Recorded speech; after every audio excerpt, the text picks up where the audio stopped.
आज के इस वीडियो में हम मॉडर्न पीरियोडिक टेबल के बारे में समझेंगे।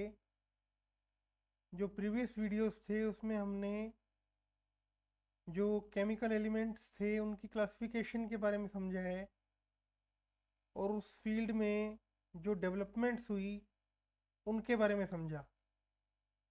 तो आज जो हम समझेंगे वो क्या है, जब मेंडलीव ने अपना पीरियोडिक लॉ दिया और पीरियोडिक टेबल उसने बनाई, और उसके बाद उसमें कुछ एक्सेप्शंस थी। उसमें मेंडलीव पीरियोडिक टेबल में कुछ एक्सेप्शंस थी।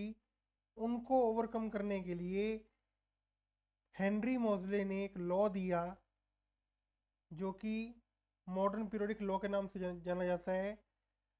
उसकी स्टेटमेंट क्या है कि the chemical and physical properties of elements are periodic function of their atomic number.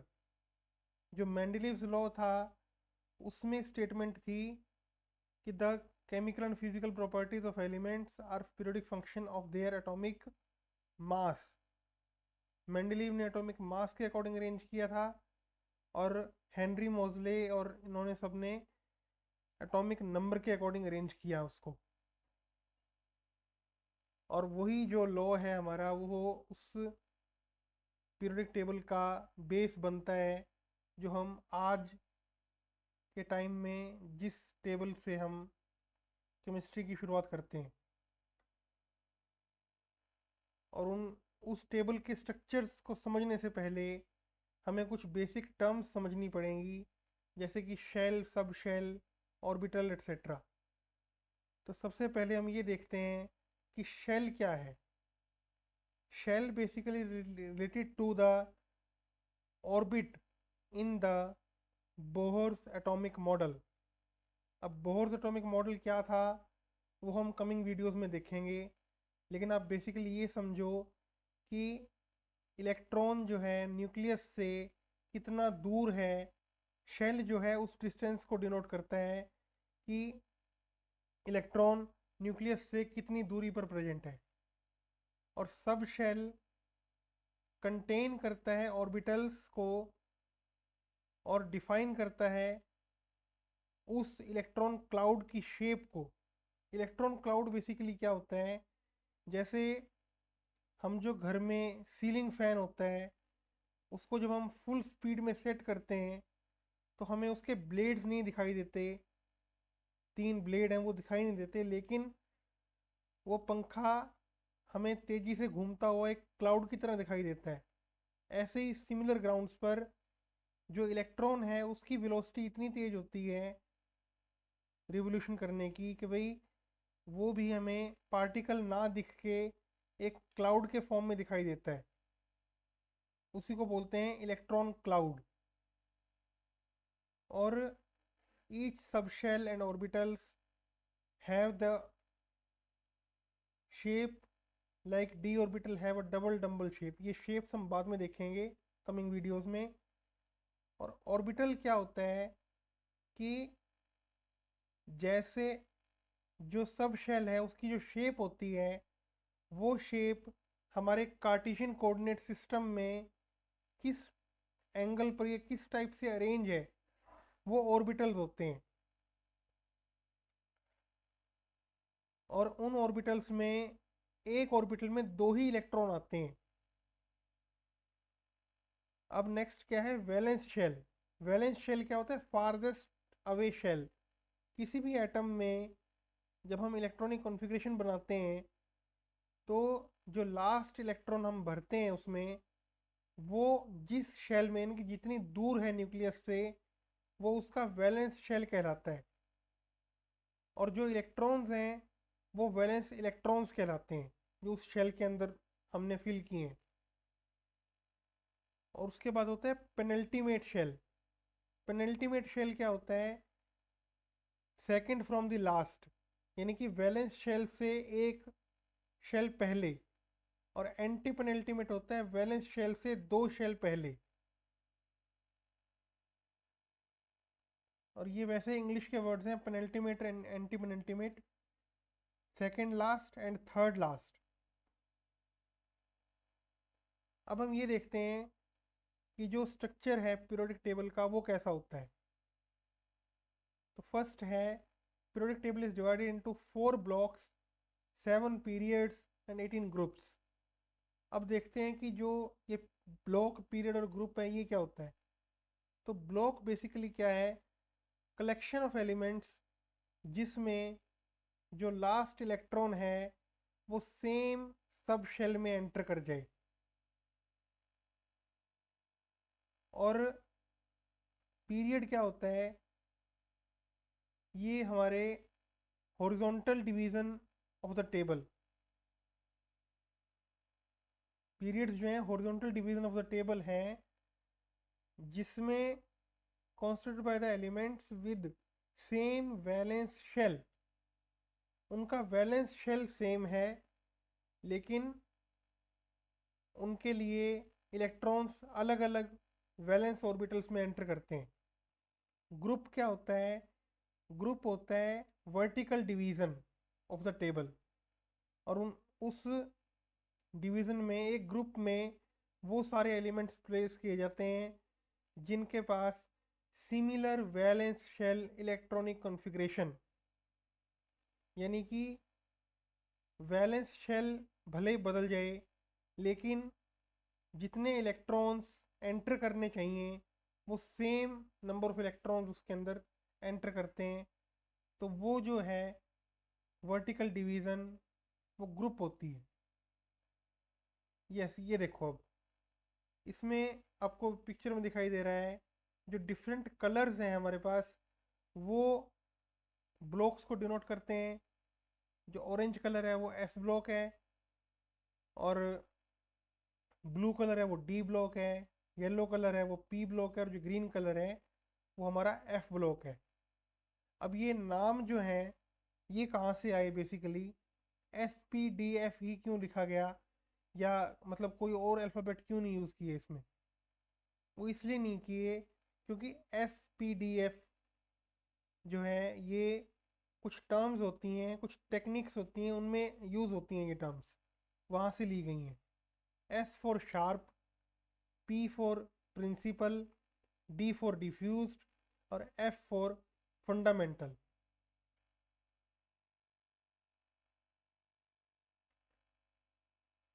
अब हम नेक्स्ट देखते हैं, एस ब्लॉक के बारे में देखते हैं। हाइड्रोजन है सबसे पहले। हाइड्रोजन की जो पोजीशन है ना वो डिस्प्यूटेड ही है फ्रॉम द बिगिनिंग, क्योंकि हाइड्रोजन जो है वो प्रॉपर्टी शो करता है, सिमिलर प्रॉपर्टी शो करता है with alkali metals and halogens.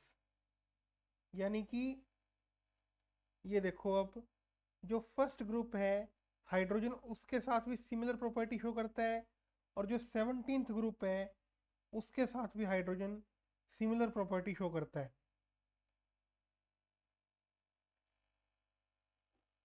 अब आप यहाँ पे देखो, जो हाइड्रोजन है उसकी जो लाइन है वो लिथियम के साथ भी है और फ्लोरीन के साथ भी है।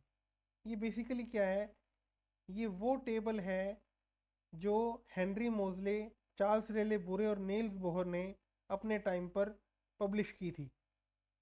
ओरिजिनल पीरियोडिक टेबल है ये।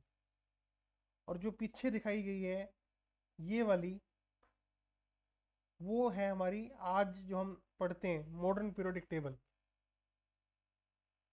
तो इसमें हाइड्रोजन जो है वो हमारा ग्रुप 1 के साथ भी है, ग्रुप 17 के साथ भी है।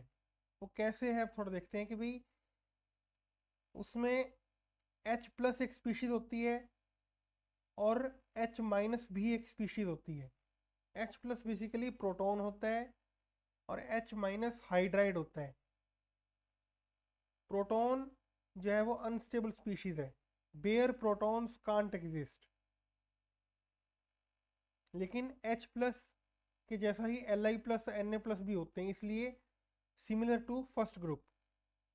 और हाइड्राइड के जैसे H- के जैसे F-, Cl-, Br- भी होते हैं, इसलिए सिमिलर टू 17th ग्रुप यानी कि हेलोजेंस।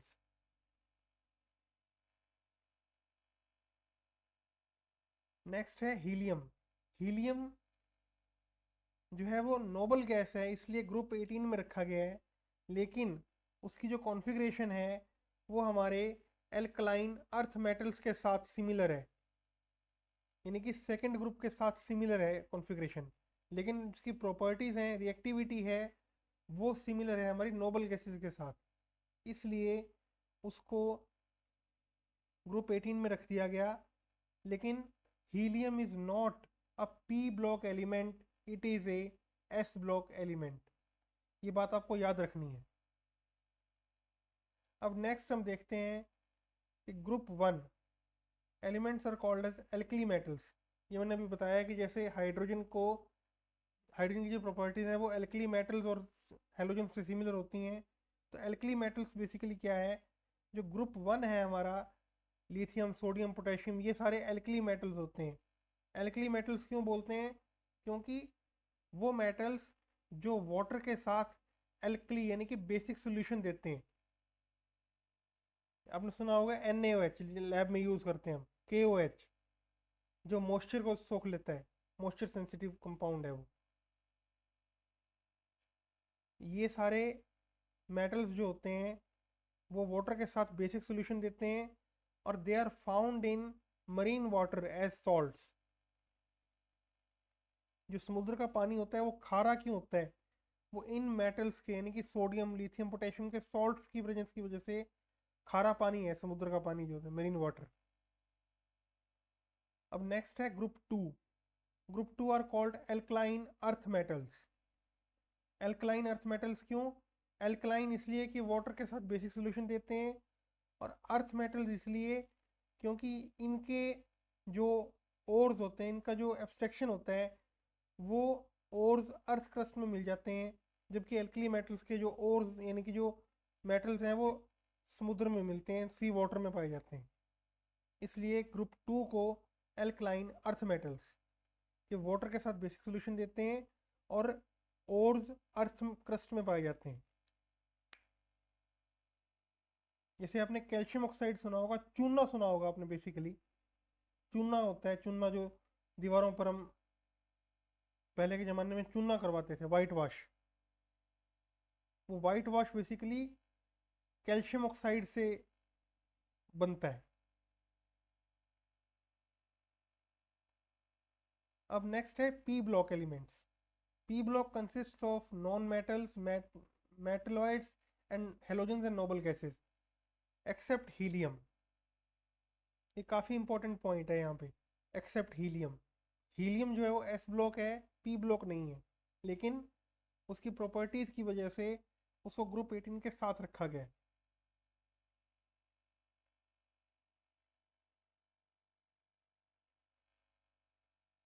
अब पी ब्लॉक के बारे में देखते हैं थोड़ा सा कि भाई नाइट्रोजन ग्रुप यानी ग्रुप 15 आर कॉल्ड एज निक्टोजन्स। निक्टोजन मतलब वो एलिमेंट्स जिनके कंपाउंड्स में सफोकेटिंग नेचर है, उन गैसेस की प्रेजेंस में जो एक तरह से सफोकेशन होती है, हमें ह्यूमंस को सफोकेटिंग महसूस होता है, घुटन होती है। अमोनिया है, फॉस्फीन, इनकी प्रेजेंस में घुटन महसूस होता है, दम घुटता है इसमें। ऐसे ही ग्रुप 16 ऑक्सीजन फैमिली को बोलते हैं चैल्कोजन्स। चैल्कोजन बेसिकली ओर फॉर्मिंग एलिमेंट्स, जैसे मैंने बताया कि जो कैल्शियम है, कैल्शियम ऑक्साइड, वो बेसिकली ओर है कैल्शियम के लिए, कैल्शियम की एक्सट्रैक्शन करने के लिए एक ओर है, कैल्शियम कार्बोनेट जो चूना पत्थर होता है, चूना और चूना पत्थर यानी कि लाइमस्टोन। ऐसे ही जिंक ब्लेंड भी होता है, जिंक सल्फाइड। तो ये सारे के सारे जो सेकंड एलिमेंट है उसके साथ, मेटल के साथ, वो सारे ग्रुप 16 के एलिमेंट होते हैं, इसलिए उस ग्रुप को चैल्कोजेंस बोला जाता है। और ग्रुप 17 को बोलते हैं हेलोजेंस। हेलोजेंस बेसिकली ग्रुप 17 को नाम दिया था जोन्स जेकब बर्जीलियस ने, जिनको कि इसलिए भी जाना जाता है कि उन्होंने केमिकल नोटेशन, जैसे कि H2O वाटर के लिए लिखते हैं, AgCl लिखते हैं, ये जो नोटेशन का तरीका है ये भी इन्होंने ही दिया था। और ये नाम हेलोजेंस जो नाम है ग्रुप 17 को इन्होंने ही दिया। और ग्रुप 18 को बोलते हैं हम लोग नोबल गैसेस।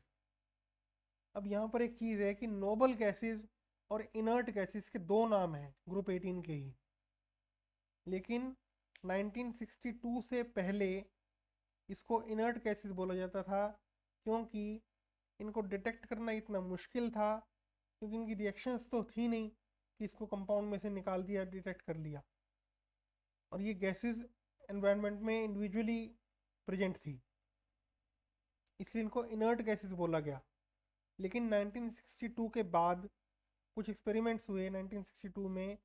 उन एक्सपेरिमेंट्स में जिनोन जो गैस है उसके कंपाउंड्स मिले, इसलिए इनर्ट गैसेस टर्म की जगह नोबल गैसेस टर्म ज़्यादा यूज़ होने लगी, क्योंकि ये रिएक्ट तो कर गई लेकिन बहुत कम रिएक्ट करती हैं। नेक्स्ट हम देखते हैं D block elements are known as transition metals, कि वो मेटल्स जो कि एक से ज़्यादा इलेक्ट्रॉन्स को लूज कर देते हैं, डिफरेंट ऑक्सीडेशन स्टेट्स शो करते हैं। जैसे कि आपने सुना होगा फेरस सल्फेट और फेरिक सल्फेट, इसमें है तो आयरन सल्फर ऑक्सीजन ही, लेकिन उसकी स्टेट डिफरेंट है। FeSO4 और Fe2SO43, ये दो डिफरेंट कंपाउंड्स हैं, इसलिए इन सब एलिमेंट्स को, डी ब्लॉक एलिमेंट्स को ट्रांजिशन मेटल्स बोला जाता है। लेकिन एक्सेप्ट ग्रुप 12, यानी कि जिंक, कैडमियम और मरकरी को छोड़ के बाकी सारे D block elements transition metals हैं। इसलिए कहते हैं कि all transition metals are D block elements, but all D block elements are not transition metals, क्योंकि जिंक, कैडमियम और मरकरी में जो इलेक्ट्रॉनिक कॉन्फ़िगरेशन है वो D10 ही रहेगी, चाहे वो न्यूट्रल फॉर्म में प्रेजेंट है और चाहे आयनिक फॉर्म में। अब नेक्स्ट है ग्रुप 11 को बोलते हैं हम लोग कॉइन एज मेटल्स, यानी कि वो मेटल्स जिनसे हिस्टोरिकल कॉइन्स की फॉर्मेशन की जाती थी, कॉपर, सिल्वर और गोल्ड। आपने कई बार सुना होगा गोल्ड कॉइन्स हैं, यानी कि गोल्ड एलिमेंट से बने, गोल्ड मेटल से बने हुए कॉइन्स थे वो।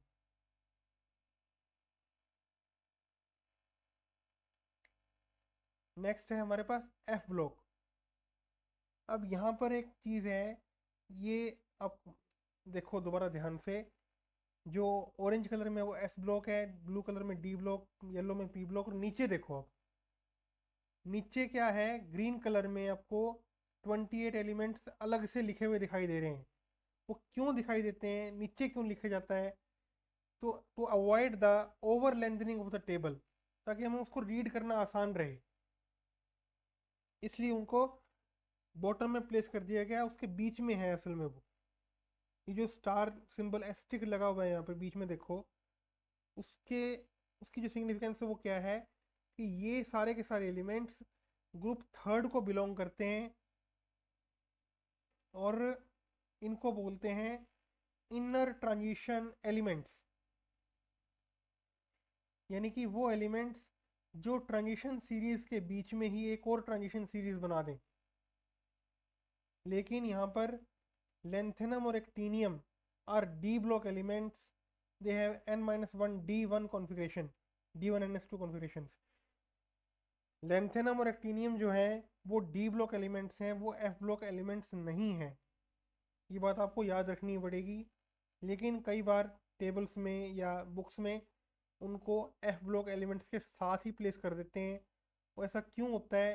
क्योंकि जो उनकी प्रॉपर्टीज़ हैं वो एफ ब्लॉक एलिमेंट्स के साथ ही मैच करती हैं ज़्यादातर, और उनकी जो एक्सट्रैक्शन है वो भी इन्हीं के ओर्स में से ही हो जाती है, इन्हीं के ओर्स में मिल जाते हैं। ये भी लेंथनम और एक्टिनियम जो है एफ ब्लॉक एलिमेंट्स के ओर्स के साथ ही मिल जाते हैं, इसलिए उनको एफ ब्लॉक एलिमेंट्स में रखा जाता है। लेकिन एज़ पर डेफिनेशन वो एफ ब्लॉक एलिमेंट्स नहीं हैं, वो डी ब्लॉक एलिमेंट्स हैं। और एफ ब्लॉक एलिमेंट्स को लेंथेनाइड्स और एक्टेनाइड्स बोलते हैं, क्योंकि लेंथनम के बाद सीरियम से लेके लुटीटियम तक एक सीरीज़ है 14 एलिमेंट्स की, और एक्टिनियम के बाद थोरियम से लेके लोरेंशियम तक एक सीरीज़ है 14 एलिमेंट्स की। इन दोनों को मिलाकर हम एफ ब्लॉक एलिमेंट्स बोलते हैं। और ये सारे के सारे elements group third, period 6th और 7th के अंदर प्लेस किए जाते हैं, लेकिन उनको लिखा नीचे जाता है क्योंकि over lengthening of the table.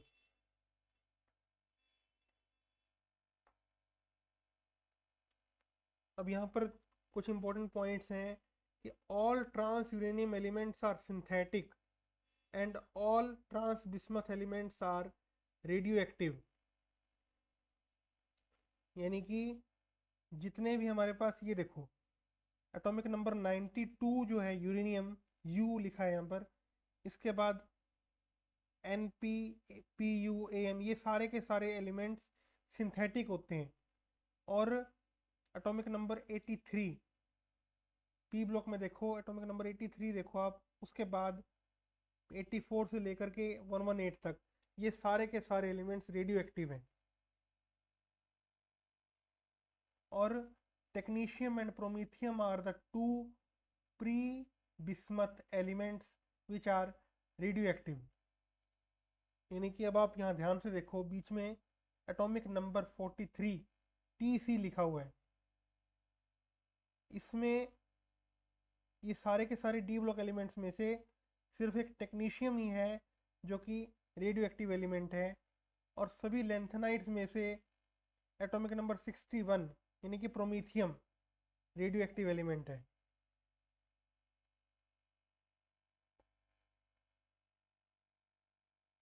Thank you.